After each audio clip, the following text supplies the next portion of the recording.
this will stop me because it's the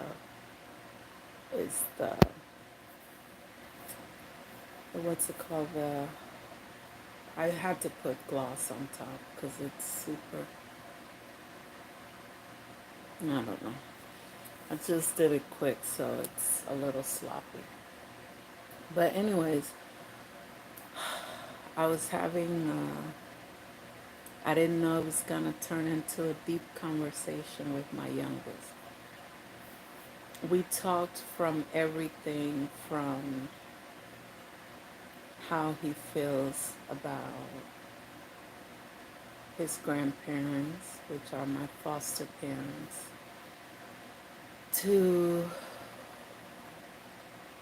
then he kind of turned it around to me.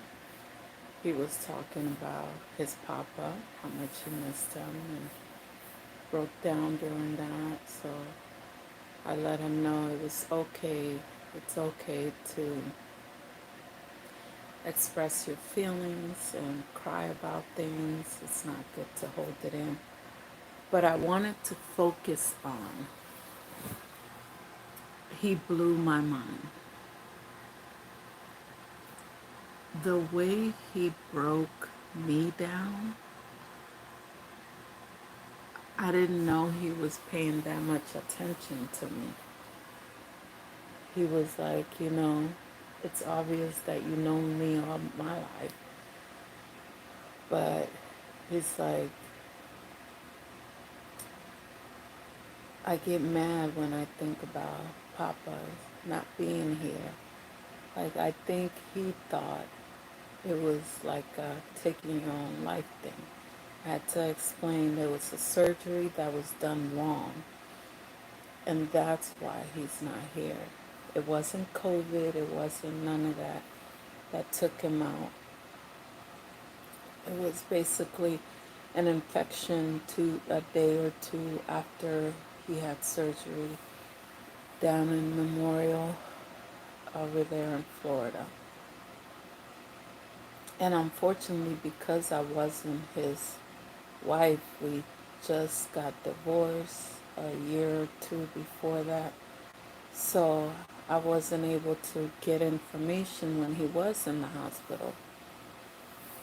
And even after he passed, they couldn't tell me anything because I wasn't his wife anymore. So it was really frustrating. But I explained to him, no, it wasn't that he chose to be gone, because he would never, he would know, he knew how much that would hurt you. But he was going through a lot. And then he kind of was like explaining on how he got to my part. He's like, it's frustrating to me that he can visit me and he'll know, hey, no sé nada. I'm doing okay. I'm doing okay. Thank you. Hello, hello. Andy Davis. Hello, hello. Um, so he's like, but it sucks because I knew him and it's all memories. Like, I can't have new memories with him. I can't. And I said, but I kind of try to explain to him when I was looking for my birth mom and how I chose to kind of think about her. It wasn't just memories that we had, it was experiences. And if you kind of push your brain to feel those feelings, I don't know if everybody can do that. I don't know if it's just because I wanted to know who she was so bad that my mind started kind of projecting in my head. It was kind of like a projectile of times that I saw her, times she hugged me, different things that happened, and how I felt and how she looked. And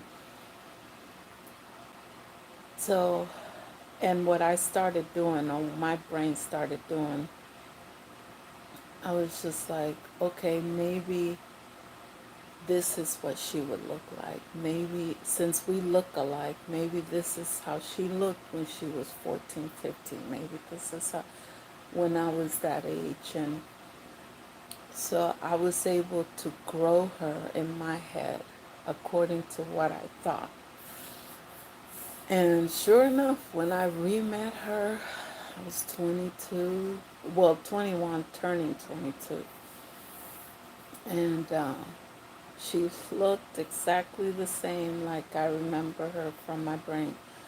I didn't know she was my mom when I was going for the weekends with her. And but I remember her, and of course in my head I was fantasy. So like when I looked up and the sun was shining behind her and her rays was coming out, but she just looked like an angel. Her eyes, her hair was straight and beautiful. It's just like all these things, all these things. But you know what, when I saw her again, I'm like, yep, this is what I remember. Now, the only difference is, unfortunately, it's not that he can't see his papa. He did pass. So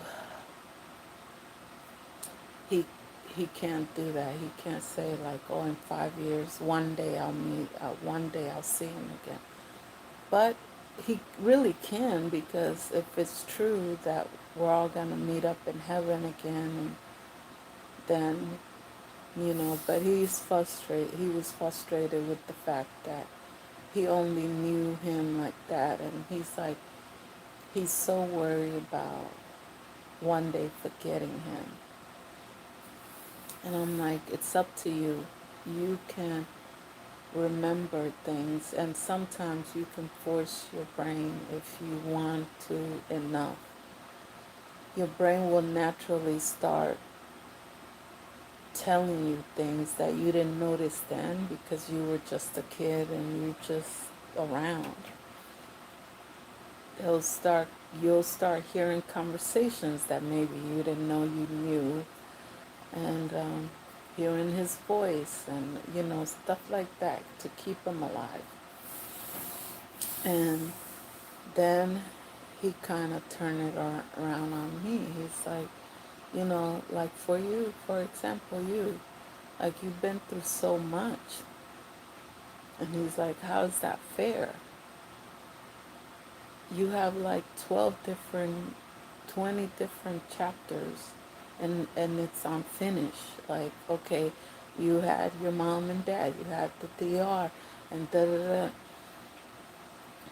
And I said, yeah, they were unfinished, but I'm working on closing the chapter. Me moving to Florida was trying to figure out how to close that chapter. Either I forgave my dad and we moved on and we lived happily ever after, and I was accepted back into the family somehow, and it was all good. Or I would know that there is no going back, and I have to be okay with making family wherever I go, and that's just it. And the other frustration that he had, and the other question is like, why did God allow things to happen, and like, why did he have to die? And I'm left by myself, and I told him, I said, sometimes we can't answer the questions right then and then. But there are times that I've noticed, like I had questions, and then there's things that happen that let me know, okay, that's why this this happened. No, I'm not Japanese. Oh, because of my robe and my hair? That's funny. Are you Japanese? No. Um, I just like smooth things. I figure these are very comfortable. They're cheap too on Amazon. They're like $14, $15, $20, depending on the length and the color, I guess. I usually get the ones that are in the lower end, $10 to $13, $15. I don't go to the $20 ones because I'm like, it's just a different color. Like, why? But either way, no, I'm Dominican. Dominicana to the day I die. But anyway, so I had to explain to him that there there are a lot of chapters in my stories, in my book. And I told him, I said, one day my wish is for you and your brother to write up my story. And by then, I want all the chapters to have an ending. I want all the bad things that happen to kind of, I want to turn them around into a purpose, into a lesson, into motivation for others. Maybe somebody would be like, I'm going through that right now. How did you get through? And I can tell you, like, now don't get me wrong. I know I'm not a professor. I'm not a wisdom. I'm not a guru.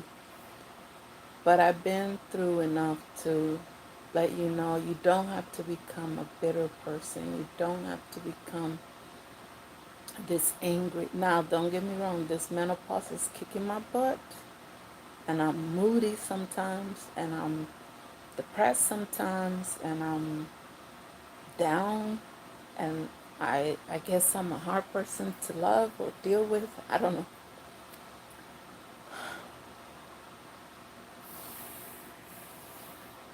It's really, really tough for me to trust people. And if something doesn't make sense to me, like you tell me you got something from somebody and it just doesn't go with your personality, like, and that's it. Like, my brain can't turn it off. And it's just like you almost have to prove that you're not cheating on me. Like, that you're not going to stab me in my back, that you're not going to use me before I can fully trust. And what I've learned is that it takes about 10 years. It takes anything from 5 years to 10 years for me to be like, okay, this person is here for me. This person really loves me. And we might have our little back and forth or whatever.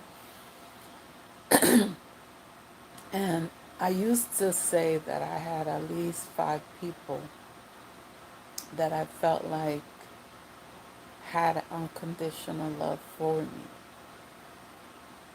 Now I'm realizing, we're in a good space. Me and Johnny's dad, my older son's dad. We're in a great place where we can chat about silly things and laugh. And so it took about 15, 20 years. And don't get me wrong, throughout my sons, I knew that if he said he was going to be somewhere, he was going to be there. He was there for his son. And we both were trying to do the best we could. And we both were learning the hard way how to do this parenting thing. So looking back, I wish we both would have been more mature and talked things through a little bit better. But emotions were involved, but I know that he's there. I know he's for me. And even if he's dating somebody, if I call him, if he can't talk because he's working or whatever, he calls me back later, texts me. Like, I know we're good. We're really family. Like, I feel like he's my family no matter what we go through. He's my family. The other 4 people that I thought were going to be for a lifetime, I don't know. But I know I got my cat. I know I got my kids and one baby daddy, the father of my oldest. Everybody else, if they get mad, they can walk away. And don't get me wrong, I can piss people off because I'm so scared to trust and so scared to be done wrong and lied to. and I overthink things. But what blew me away about my son, I wish I was recording him because he was so deep with it. He was like, I don't know why my comments are saying like, oh, no, I'm not Japanese. This guy wants me to be Japanese so bad. Now you done asked me 3 times. Oh, thank you. This is one of my wikis. Wikis. One day I will let my hair grow out and do my own hair and show you guys what my hair looks like for real, for real. And but yeah, so I mean, we had like a 3, 4 hour conversation, and I was just blown away on how smart he is. And I know he's book smart. He reads a book like in 30 minutes. It would take me about 2 hours to read how much he reads in 30 minutes. And just school, he just like boom, he gets stuff. And he's the one that wants to be an engineer. My oldest wanted to be um, a veterinarian, like work with animals. And he's real gentle. He's like a gentle giant, very caring, very loving. He's a Pisces, so they could be emotional, but it's weird. Like, I don't know if his emotional side is gonna come out more when he's older with his wife, his girlfriend, and but I don't see him very emotional. He's just kind of, he tries to keep everything in. And then my little one, he's a Taurus, so he's very stubborn, but so am I. I'm a Libra, so me and my youngest, a lot of the times we butt heads, but I didn't know he knew so much about me, or he looked up at me in the sense that he's like, dang, you've been through so much and all these people did you so wrong, but you still a good mom. You still, he's like, how do you do it? How do you just keep on going and keep trusting and keep, and it's like, well, the thing about life is, if you get stuck in one situation, you miss out on a lot. I'm scared to trust, but I'm like, this is my thing. And I don't know when I noticed that I do this, but everybody starts with a full bar with me. Then you tell me a little white lie, it takes half of the bar. I don't go one little stick at a time. I halfway down. I I listen to you, but I don't trust you. Like, why did you lie? It's stupid. Like, I'm wide open telling all my truth. Why did you lie to me? And then you might not tell me something because you don't want to cause an argument. That might take it to, you got 2 sticks left on your trust bar. You got 2 little sticks. Then the more time we know, then I add a stick, I add a stick, I add a stick. Then you tell me a real lie, the whole damn stick, the whole bar is gone. And I'll have to work up to trust you, or to even, I might listen, I might act like I'm listening to you. If your whole trust bar is gone, I might listen, I might not have feelings about it. Even though I'm a very emotional person, I learned this about myself before I started doing the YouTube videos, that I can be very cold frontish. I could love you to death, but you telling me, I'm like, okay, and, but it doesn't mean that I don't love you. It's just like whine to somebody else. Like, I got so much stuff going on, especially if it's somebody that doesn't check up on me, doesn't let me vent when I'm going through it.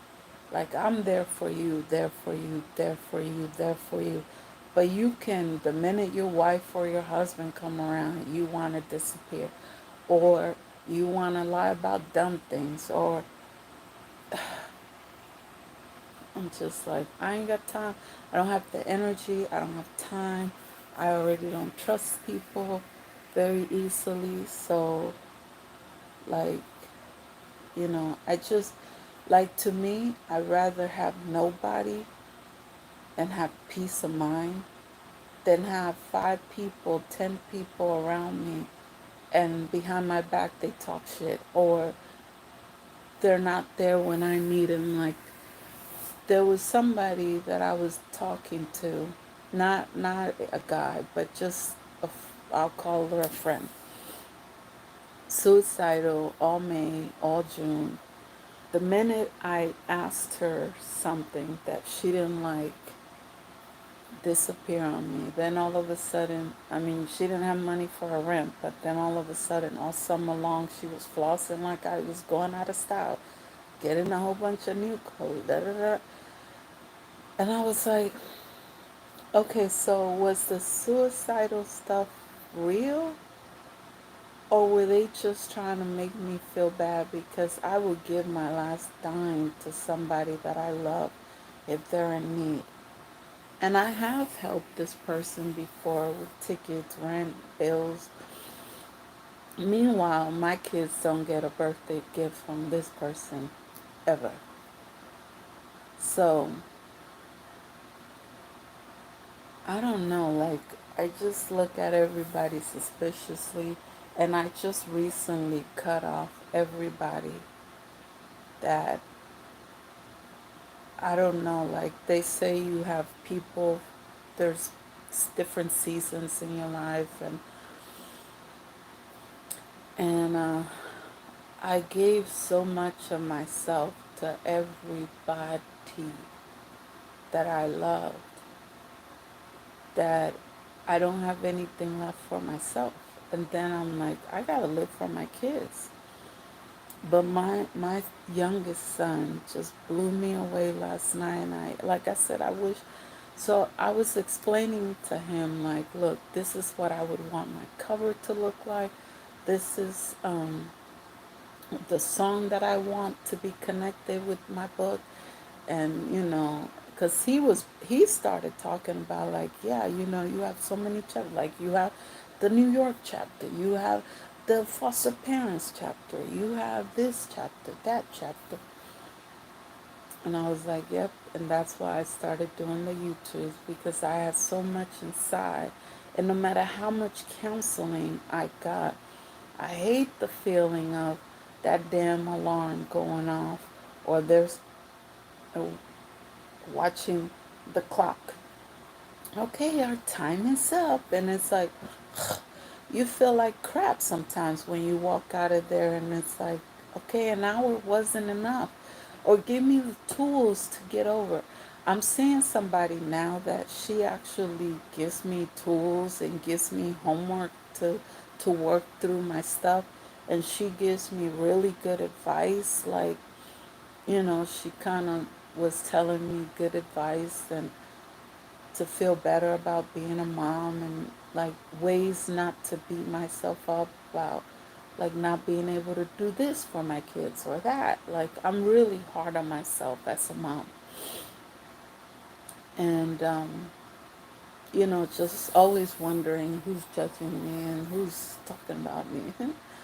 Not paranoid, but just kind of like a little paranoid. And maybe the whole being in foster care, or even when I was in my family, I never felt like I was good enough. Like, I was the chubby one. I was the, like, I don't know, like I always felt like the throwaway kid. The only time I didn't have that feeling was when I was in the DR with my stepmom's family. Like, I never felt like I was a stepchild. Like, my Theo Tony, my uncle Tony, he made me feel so loved. My grandma, I never felt like they never said, oh, you're not our kid or you're not our blood. I never felt not loved in the DR.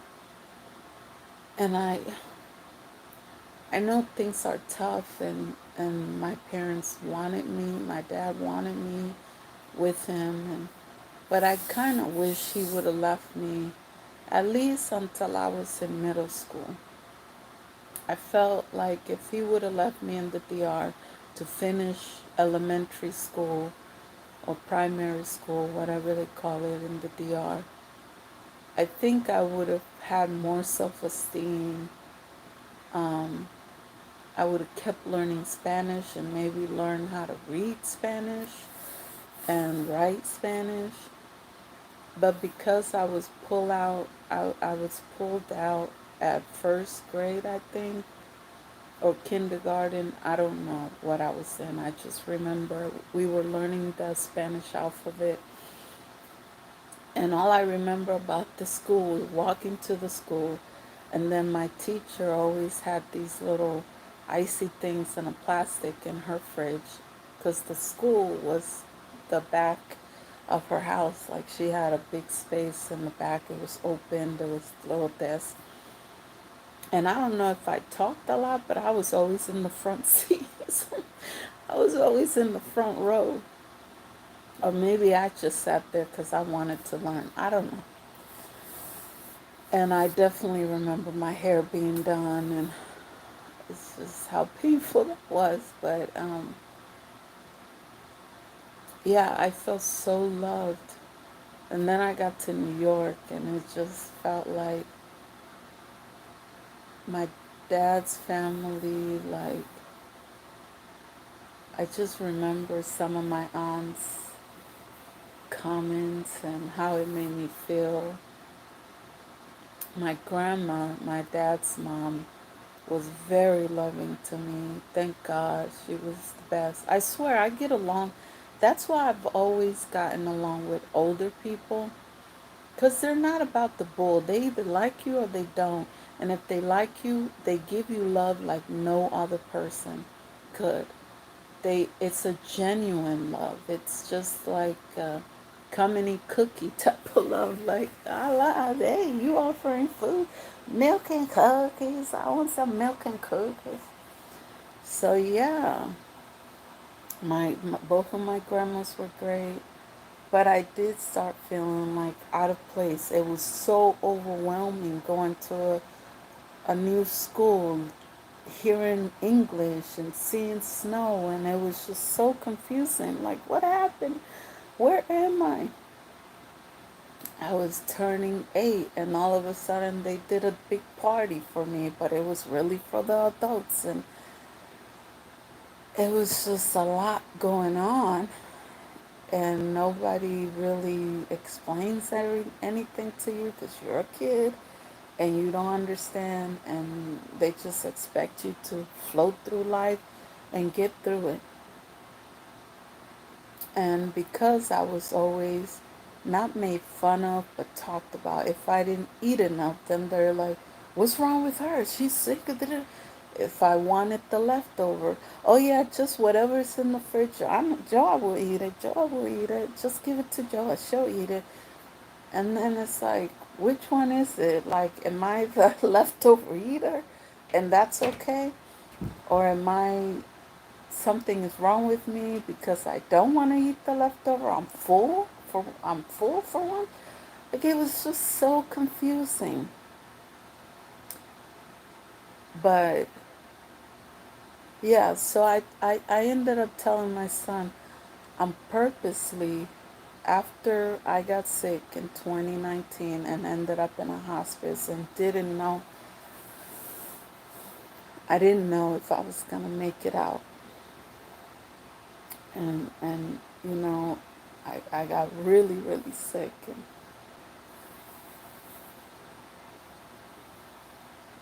so when I realized that life is short and you can't leave stuff unanswered, you can't not, well, okay, I cannot not have closure. Like I have to have closure.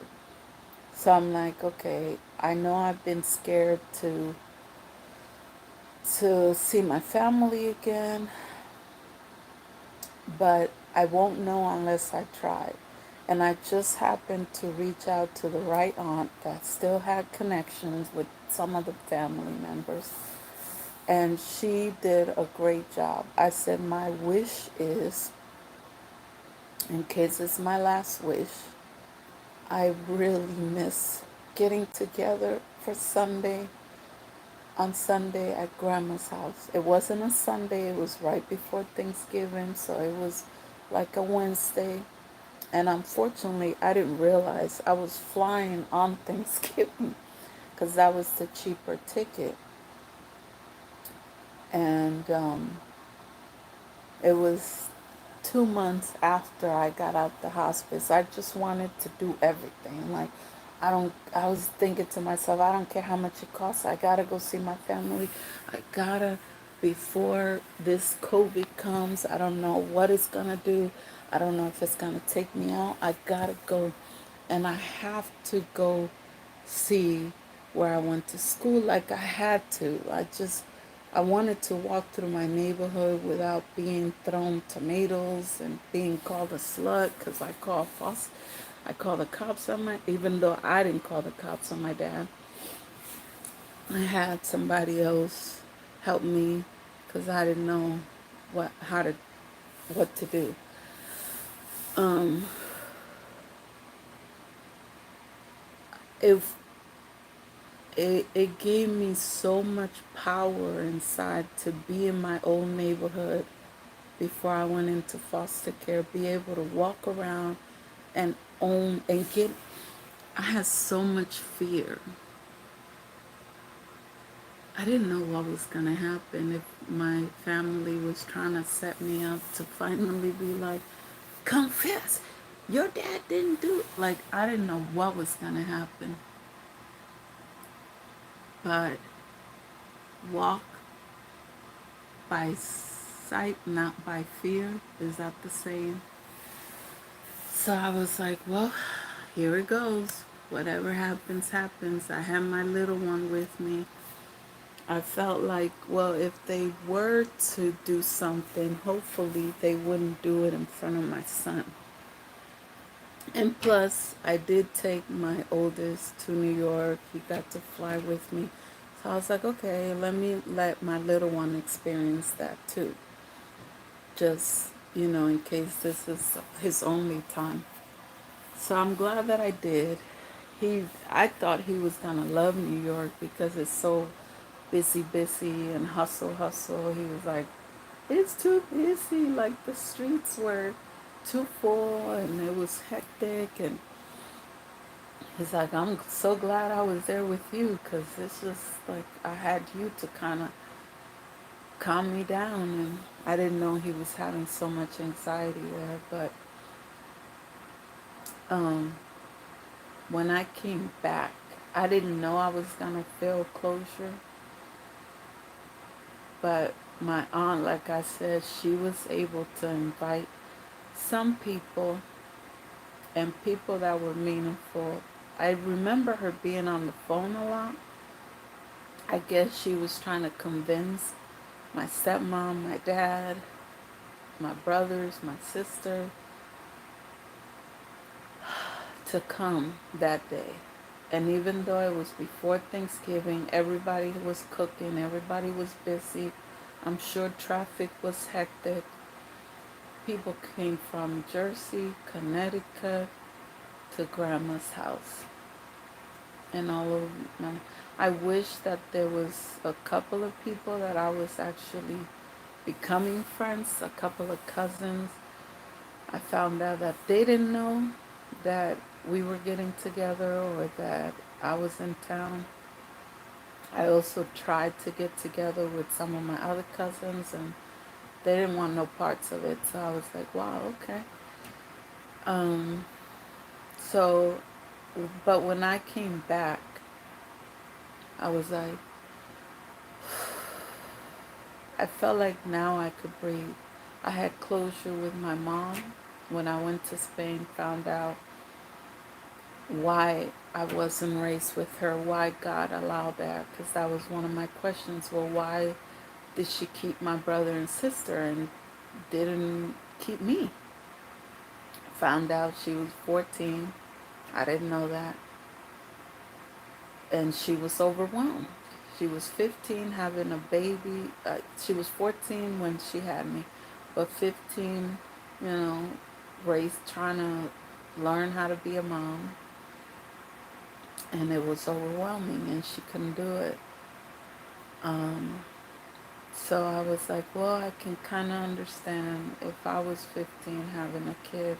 It's very overwhelming. I definitely understood her when when I became a mom, when I saw how much responsibility it takes, like financial. I mean, when you're under DR, it's less, you have less because you have less. Like it's not that you have to get them outfits every 2 months or every.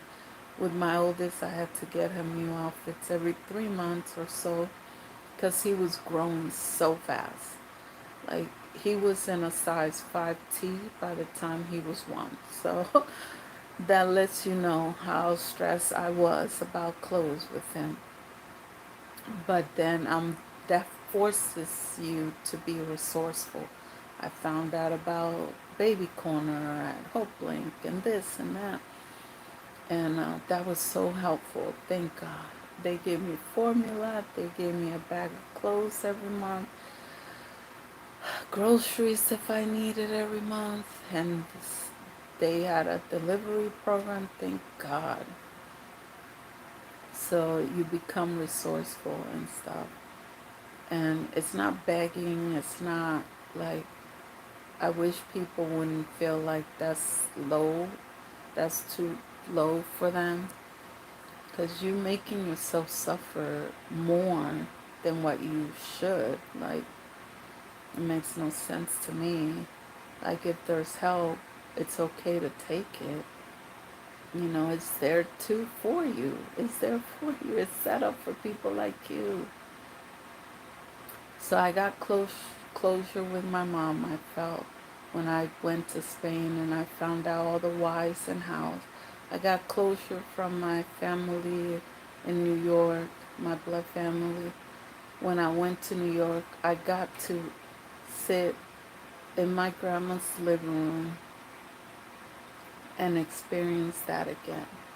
Even though, of course, it was different. There was people that I didn't know there, but to see my stepmom and my dad in the same room, I was like, whoa.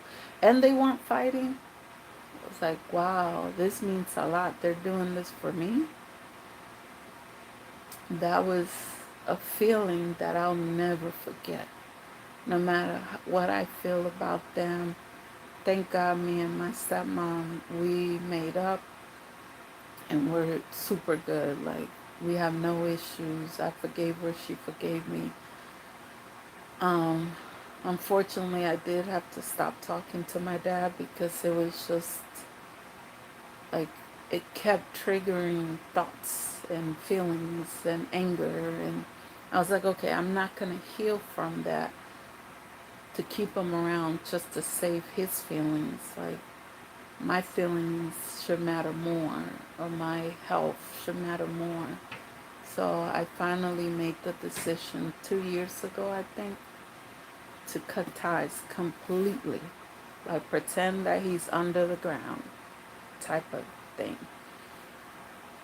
Um, and I don't feel bad about it. Like, you have to advocate for yourself. You have to develop self-confidence and self-love to the point that you put people in their place in your life. Like, wherever that place is, Don't let people pressure you into feeling or acting or doing something that is not right for you. And it's not disrespectful. It's not that I'm not following the Bible. Oh, obey your parents. Da, da, da. It's like, but it also says respect and obey, and you have to. It's a two-way street, and you don't get to demand something you don't give. That's just point blank. Period. You don't.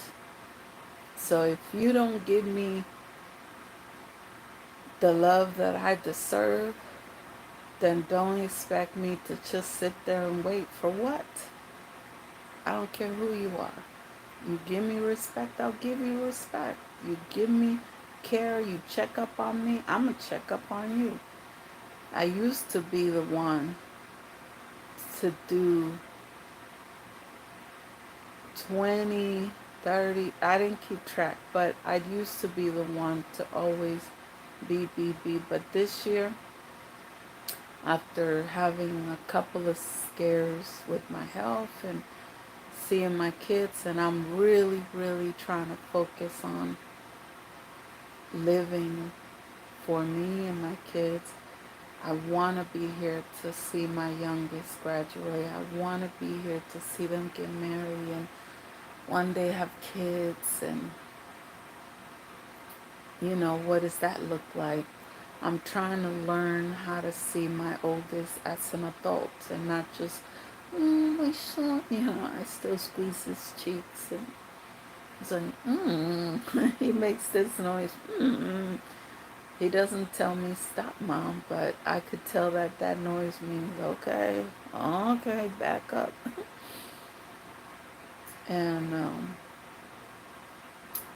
anyway, so in order to do that, I have to cut everybody else that is causing me doubt, it's causing me stress, it's not giving me the same love that I give them. And it might get lonely, I might get down about it, but then I'll just come on and bug you guys. And it's starting to feel like when I do my videos, not only is it a form of therapy, but it's starting to feel like family. Like, okay, maybe nobody else understands me, but the videos that I put out and people appreciate what I have to say, and out of everybody that they could listen to, they choose to listen to me. I'm just like, wow, I'm really honored by you guys. Uh-oh, a little kitty. Come on, Cola. You want to get over here? You want to say hi to the camera? Hello, camera. She's coming to give me love. She's so funny. There you go, Mama. There you go. Say hi. Oh, that big old faces. Oh. She's funny because she started, like she hops on and then she'll come wherever my hand is and then she'll want to flop. But she wants me to push her down. Like, not in a mean way, but she wants me to just kind of, okay, like it's okay to sit down type of thing. She just started doing that, so I'm not sure if that's a trust thing or what, because, okay, no, we're not going to have the tail in my face. Thank you. Thank you. Let me show you. Hello. Hello. Mama said no. Mama said no. No. Mama said no. She's funny. No. You're okay. You're clean. You're clean. You're clean, Mama. You're clean. It's funny because she looks so mad all the time, but she's a good girl. She's a sweetheart. She wants a lot of neck scratches. Let me get that neckies. Let me get that neckies. Yeah, she loves neckies. She makes me feel so loved. I'm so glad I got her. She actually picked me.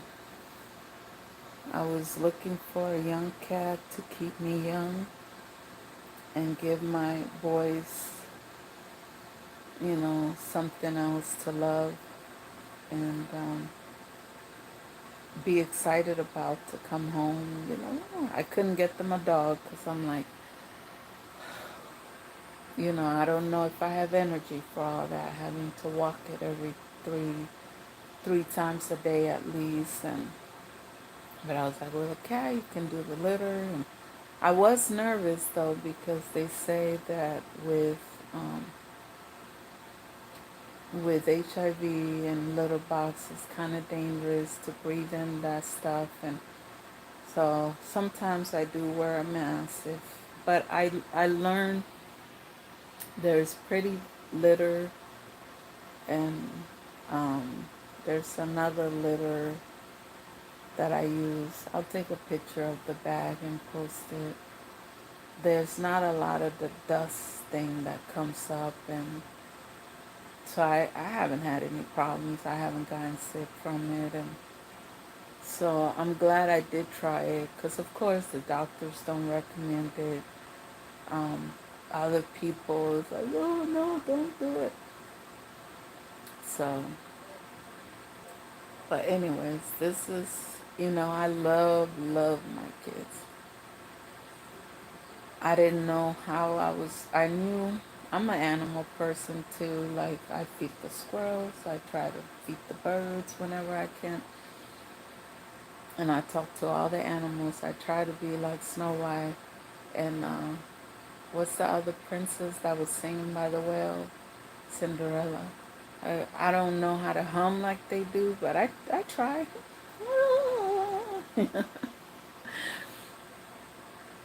But yeah, they come to me. I guess they become trustworthy. But Cola, her mom she claimed that she was allergic to the hair, and that's the only reason that she wanted to find her a good home, and she was able to come drop her off. And I was definitely not gonna get one that soon. And I was looking at this other, it was a white little kitty. It was just 3 months or something like that. It was young. And she's like, yeah, she's very active. I was talking to the mom and very active. That I was like, oh, it would be so fun, so cute. And then Cola's name was Cole before. So Cole's mom was like, oh, yeah, I could drop, we could meet up tomorrow. I was like, whoa, whoa, whoa. I'm just doing research. Like, slow down. Oh, when do you think you'll be ready? I'm like, well, give me a week or two. Actually, I told her a month. She's like, oh, no, no, no. I'm going to school in California. It has to happen before Wednesday or next Wednesday. So I was like, oh my God. So I got on Amazon. I'm like, let me get her some stuff. Da, da, da. But she told me she would bring the litter box and the litter and some food. So I was like, okay, even if I don't have everything for the cat, maybe I'll be able. So I was just planning to meet the cat. I was gonna meet her at South Center and like meet the cat and see if we buy, because they say you have to match personalities. But she wanted to just drop her off. And I'm like, what kind of mom are you? You don't know if I'm a good person or not. This and that. That I was kind of judging her. But she ended up driving all the way here, dropping her off. And I think it was her and the brother that was here. And I could tell when she took her out of the carrier, I could tell that it hurt her. Like, but Cola, so her name was Cole, she knew I had a pee pad in the corner of my bed. She knew what room to go to. She went on the pee pad. That night she was doing biscuits, everything. I was like, she feels comfortable. I thought she was going to be hiding, hissing at me. I was so scared to touch her the first few months. But she was like, by the time the lady left, she wanted to come. So I said, yeah, you can go in the room, see her, this and that. When she walked into my place, she's like, oh my God, it just feels so cozy. It feels so homey. I was like, okay, I don't know what that means, but I guess it's a good thing. So she felt more comfortable because she's like, yeah, when I was getting her ready, I cried and I was having a hard time. And I was like, I know it has to be hard. She only had her for a year. Found out that poor Cola, every year she was moving to a new house. And she was 3 when I got her, so this would have been her 3rd home if she left us, went to her 4th home. I was like, no, whatever's going on, I'm committed to keeping her. If it, she's like, okay, if anything, let me know. I was like, it'll be fine. So she brought her catio, um, some food, her food container. I was like, oh wow, this is nice. So it gave me like a week to prepare everything else. Now she didn't bring the litter or the little box or whatever. Thank God I already had a little bucket. I had a bunny for about a week and I had some of the bunny stuff. Like I had the potty stuff that I used for the bunny. It was like shredded papers and little balls. I don't know what the little pebbles are called, but I was like, okay, I hope she knows that that's her potties. I put it in the bathroom. Right away, when she had to go potty, she knew when she smelled it. She's like, okay, this is why I go potties. And she went potty. She was so good from the gate. I was so blessed and happy that even though I wasn't able to go into a shelter and adopt one, and I felt like she chose us. Like somehow God almost forced me. You want a cat? Okay, I got one for you. And she deals with all our personalities and everything we put. She's just a good girl. And she gives so much love, and she's not so needy that every second she needs, but she gives just enough to make you feel like you're her whole world, but then at the same time you're living in her world. So it's what she wants. She wants more food. She wants more lickables. And even when I started training her to do the walking, I was nervous, like, oh, she's gonna hiss at me, she's gonna scratch me. She was nervous. She's still nervous when I take her out for a walk with her leash. But I'm trying to train her to not feel so nervous, not have so much anxiety. But we're helping each other. We're helping each other not feel so lonely and unloved and unwanted. And I let her know every day. We already had her for a year. 10/4 was when we got her, October 10th. I was planning to do the research for a year and then get a cap the next year by Christmas. But when this lady was like, rush, I was like, okay, well, give me until November to get everything.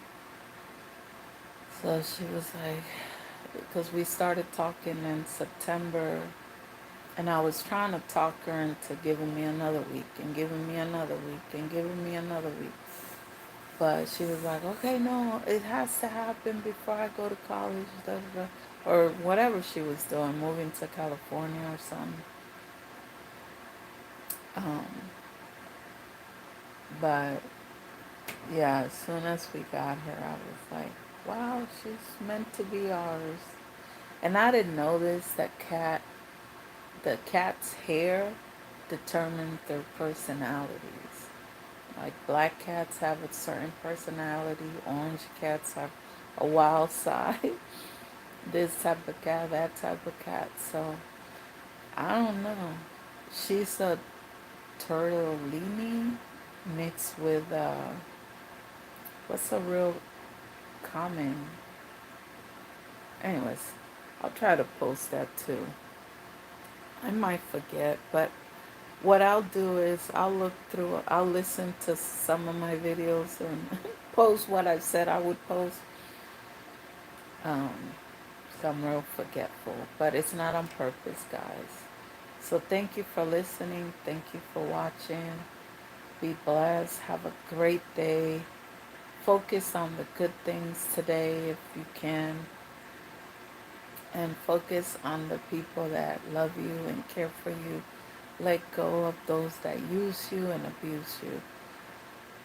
Until next time, no more lives today, I promise. I'm going to take this thing off and watch some Tasha K. um, until next time, share, like, share if you care, comment, tell me hey. I love reading Oh, wait a minute. Somebody was speaking in another language. I don't know what the Ramesh. Oh, somebody said, hey, precious, hey. With the dogs, with a hee hee hee. Okay. Uh, yeah. Oh, thank you, thank you, thank you. Yeah, I sometimes look at my videos. Let me switch. There we go.